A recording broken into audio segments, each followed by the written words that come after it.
Alas 4 sa kadlaw, napuno na daw, naabot na daw tubig dito sa may akasya, nangahurot na naanto na dito sa tumoy.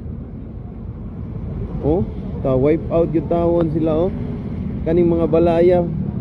Sus, bayita. Tanawa ninyo. Sus, doon nga tawon ninyo.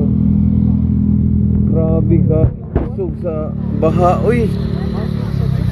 Sus. Oh, naabot pa dito ang baha, oh. Sus, nangahurot ang balay, oh.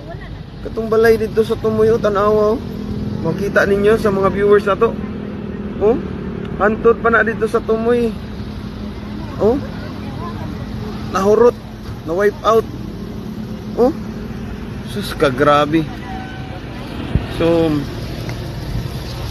hopefully sa hangin, pero ang baha mo ini kunis-kunis sa ilang mga panimalay. Oh, nang liki na ta. Waag yun ay. Tabunan yun tanan.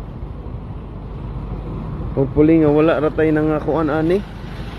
Sus, krabiha day diri. Oh, talisay niya padong ni Cebu City South Medical Center nya LTO. Right. Grabe eh. Alas 4 pa daw sa kadlawon ang tubig na daw diri dapita.